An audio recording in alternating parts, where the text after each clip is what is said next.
कुंडय गांवचो एक नागरीक अजित नाईक तेज्यो एनक्यूब ह्या कंपनीन गेले 20 वर्सां पासून म्हणल्यार 98 ही कंपनी एनक्यूब एस्टॅब्लीश जाल्ली आणि 98 पासून आज पर्यंत आज 2020 आसा आमी तेजो ह्या कंपनीन तेजो कॉन्ट्रॅक्ट गाडयांचो चलतालो। अशा वेळार 52 वर्साच्या मनशाच्यो गाडयो ते आज काडटा आणि तेका एक अचानक तेका एक ते लेटर ते इश्यू करता। रिजन घालता म्हणल्यार तेजो बिहेवियर सारको ना, सर्विसीस सारक्यो प्रोवायड करना, अशें कितें लेटर इश्यू करतना अचानक तो सर्विसीस टर्मिनेट।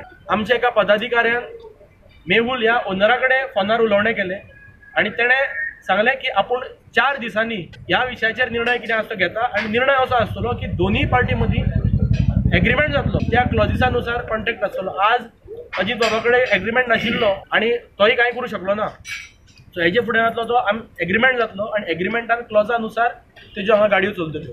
सो सांगपाचो मुद्दो एकूच, हें एकट्या कडेन घडलां, फाल्यां अशें कोणाय कडेन घडूंक शकता। ह्या गांवच्या लोकांक ह्या मडकय इंडस्ट्रियल इस्टेटीन प्रिफरन्स मेळपा जाय, कित्याक आज रस्तो लायट उदक जे इन्फ्रास्ट्रक्चर येद्यो व्हडल्यो कंपनी आज जर खंयच्यो यूज करता आसत ह्या गांवच्या लोकांचे यूज करता आणि अशा वेळार जर गांवच्या लोकांक प्रिफरन्स मेळना आसतना जर गांवा भायल्या लोकांक जर हांगा प्रिफरन्स मेळपा लागलो हो गांवचेर अन्याय जातलो। गोंयकारांक हांगा कोणूच सर्विसीस प्रोवायड करपाक होवना, गोंयकारांक ते हांगा जॉबाकूय घेवचे ना, एक तांकां ट्रेलर दाखयला। सो हेजे फुडें जर हे परत प्रकार जर घडलो हांगा सांगला ते प्रमाणे हांकां अख्खो गांव एकठांय करून हांगा पिक्चर दाखोवचें पडटलें।